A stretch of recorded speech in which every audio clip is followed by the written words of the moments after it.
We're recommending a nationwide study on this, by the VA, by the government, whatever agencies are relevant here. So, the statistic, flip-flops between 1 out of 3, 1 out of 4 homeless people are veterans, but we don't know how many of those homeless veterans are women. Are women, right? And how many of those are women with children. Yeah. We've compiled that data also. It's actually on our homepage. And it was so hard because we were trying to find specifically for females, and we can't get it for females. We only found it for males.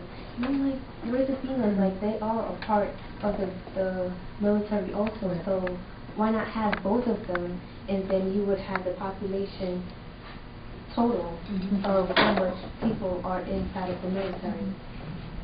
I mean, that goes back to the comment I made. It's kind of like a double-edged sword where, like, veteran is thought to be all veterans, but in reality, when you say veteran, it tends to only cover men. It leaves out, even though it's supposed to be an all-encompassing term, it tends to leave some people out from underneath that umbrella, Yeah, but I can share with you, because even an adult and a teacher, it's until when the group decides to look at women veterans, then for me, as an adult, it really sunk in that, oh yes, but you are female veterans, because you always hear veterans and you think male. So you never really... Sure. Exactly. And you only hear men. I've been different places where I'm with a group of veterans, and they'll be like, oh, whose girlfriend are you?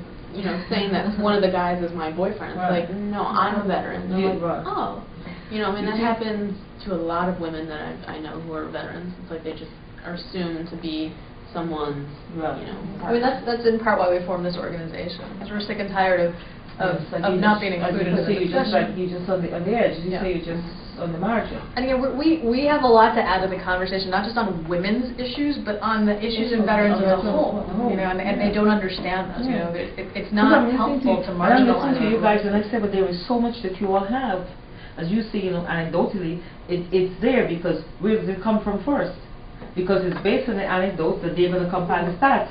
And if they were supposed to, for every, I don't know how often they deploy, and then they, if you want to call it re-employ, I don't know what terminology you use, but if you were to do that, then there's so many women out there who can tell the story. I mean, I think that's been an issue for women, for any kind of minority population. Ever. It's what they say, it doesn't have the truth until someone puts statistics behind it. And people are not very ready to put statistics behind, what someone says anecdotally. But then, it's like I said, it's not considered true until there's numbers. So I mean, that's part of the issue that we're coming up against. I did want to add about the homelessness, though. Unless if you're active duty and you come home, you go back and you live on the base, or you live on whatever your base housing is. So there may be less numbers of homelessness right when people get back. We're going to see an increase in homelessness as people get out of the military. If you're a reserve or National Guard and you get deployed, you leave and you have a house or you have an apartment, generally, unless you didn't have one when you left. And you get paid money for that. You get like basic housing allowances, basic quartering allowances. So when you come home, you generally will still have that place unless something happened to it while you were gone. So then once you get home, let's say you had a job when you left, you've been gone for a year and you're getting paid, and then you come home and you can't work, so you've got that house until your money runs out. You've got that apartment until your money runs out. So there can be like an extension of time between when someone gets home. And when that money runs out, that's it. Yeah, and then like, I mean, if you have, I mean, I have a few, especially male friends who have come home from combat and come home and they live, where they were living before they left, and then, slowly they can't work because they just can't deal with it. Like they freak out on the subway, they freak out in crowds, or whatever problem they have, and they can't work. So when the money runs out, which is such a horrible assumption, because nobody in their right mind would fake that stuff. It's too painful. Like it puts your life at a complete stop. So the VA board system, which determines whether or not a veteran is eligible for compensation, doesn't even listen to the VA doctors who are saying, yeah, you know what, this woman veteran has MST or PTSD, this male veteran has, a broken leg or this or that. They're not, the systems aren't unified.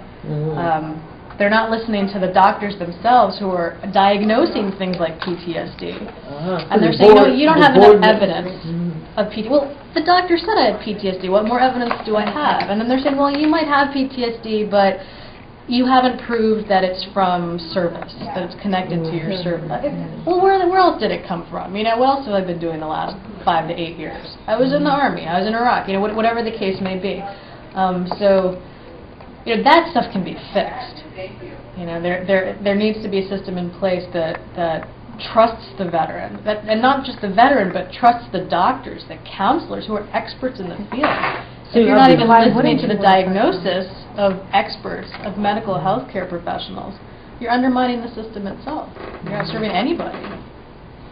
So the VA board and the VA doctors are that's two different entities? So there's the Veterans Benefits Administration, which deals with compensation, disability payments. Then there's the Veterans Health Administration, which is things like hospitals. Ah. So it's a very and the two don't meet. The two don't meet. Yeah. And we kind of touched on this a little bit earlier, but with one of the issues we've been looking at, military sexual trauma, like she was saying, the burden of proof is on the veteran to show that you have a condition and that it started because of your time in service. And that's the same for combat-related PTSD, where they have to show that it stems from their time in service. And that burden of proof, being able to prove that, can be very difficult. So that's one thing that, while we're focusing on military sexual trauma, the gains that we're trying to make happen in that system will apply to anyone with PTSD. Right. So I mean, there's a lot of there can be some overlap within that as well. I mean, and just coming into that, like, they can destroy records, the EOC records, which if you do experience rape or assault or harassment in the military and you go and you report it, one of the groups that records that is the EOC, the Equal Opportunity. I can't remember what that is. Yeah. And after 2 years, they can destroy the records. So if you've been in, it happens, you're in for another year or two, or let's say a year, you get out, and a year later you're ready to start, you know, looking towards getting benefits on this, the records are gone. And then you can't prove that it happened. Oh, that's what the military does, destroy the records? They can, yeah. They can. I filed a claim for military sexual trauma based on an EO investigation that I filed when I was in the Marines. I didn't actually file the claim until maybe 3 or 4 years after the incident. So I was calling, you know, when I was putting together my paperwork for this claim, I was calling all of the people that were involved in the equal opportunity investigation. I mean, pretty high-level people. And they remembered me, they remembered my case. They said, I'm sorry, but that paperwork was destroyed 2 years after it happened. I couldn't believe it, but this is happening in all the branches of the military. So, you know, what does that tell me? They don't care. I mean, they're trying to protect the so-called perpetrators, protect their careers. You know, because these guys are still in the military. So who's more important then? Yeah, well, you've got your answer. So you can say, from, in a sense, from the military, the female, they're experiencing the underdog treatment. So when they come out here, it's just a matter of it's just being exacerbated or continued. And that's a huge issue. If you're going to the VA and you're also looking, if you need to get benefits from the VBA, and you're going to the VA to show proof of that, and the VA is working with you, and you know they're saying, okay, yes, you have these conditions. And then you go to the VBA and they're saying, no, you don't. So, I mean, there's a lot of people get completely tired out and just give up.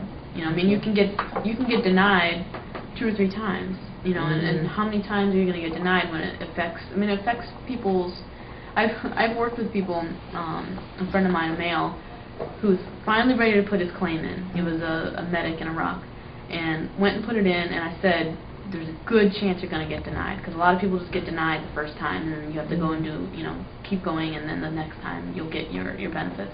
And it gets backdated to when you first made, you know, your claim. But he's like, okay. He got denied. He was so depressed. He's like, I don't even want to keep going. And that's part of the problem, is that if they deny you once and you're not ready to keep going, that's less money they have to pay out in the end. You know, so what's more important? There needs to be more people working in the facilities. Probably there needs to be more people associated with the veterans program to help out, because some type of liaison. Right. Yeah, I mean, there's a disconnect between the two that